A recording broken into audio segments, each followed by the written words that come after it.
നിങ്ങൾ HDFC ലൈഫിന്റെ stock watch ചെയ്യുന്നുണ്ടെങ്കിൽ ടെക്നിക്കൽ ട്രേഡേഴ്സിനെ സംബന്ധിച്ചിടത്തോളം ഒരു ഇൻട്രസ്റ്റിംഗ് ടൈമാണ്. ഈ ഒരു പ്രൈസ് ആക്ഷൻ കാണുന്ന പല ഇൻവെസ്റ്റേഴ്സും എപ്പോൾ എൻട്രി എടുക്കണമെന്നറിയാതെ വളരെ കൺഫ്യൂഷനിലാണ്. പക്ഷെ പ്രൊഫഷണൽ ട്രേഡേഴ്സും വലിയ സ്ഥാപനങ്ങളും വളരെ ശ്രദ്ധയോടെ കാണുന്ന ഒരു പവർഫുൾ ടെക്നിക്കൽ ഇൻഡിക്കേറ്റർ ഒരു വലിയ ബൈയിങ് ഓപ്പർച്യൂണിറ്റിക്ക് സാധ്യതയുണ്ടെന്ന് സിഗ്നൽ നൽകുന്നുണ്ടെങ്കിലോ ഇത് വെറും ഊഹങ്ങളല്ല, ചരിത്രപരമായിട്ട് പ്രാധാന്യമുള്ള പ്രത്യേക ലെവലിനെ കുറിച്ചാണ് പറയുന്നത്. ഒരുപക്ഷെ ഇതാവാം ഈ സ്റ്റോക്കിന്റെ അടുത്ത വലിയ നീക്കങ്ങളെ തീരുമാനിക്കുന്നത്. HDFC ലൈഫ് മുമ്പ് എവിടെയാണ് വലിയ സപ്പോർട്ട് കണ്ടെത്തിയതെന്ന് ചാർട്ടിലെ കൃത്യമായ ലെവലുകൾ ഞാൻ നിങ്ങൾക്ക് കാണിച്ചു തരാം.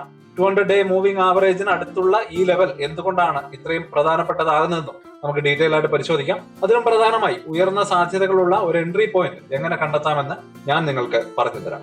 അതുവഴി നിങ്ങൾക്ക് ഇമോഷൻസിന്റെ പുറത്ത് ട്രേഡ് ചെയ്യാതെ അറിവോടെ തീരുമാനങ്ങൾ എടുക്കാൻ സാധിക്കും. കാരണം ഈ സെറ്റപ്പ് മനസ്സിലാക്കുന്നത് ഈ സ്റ്റോക്കിനെ നിങ്ങൾ കാണുന്ന രീതിയെ മാറ്റിമറിക്കും.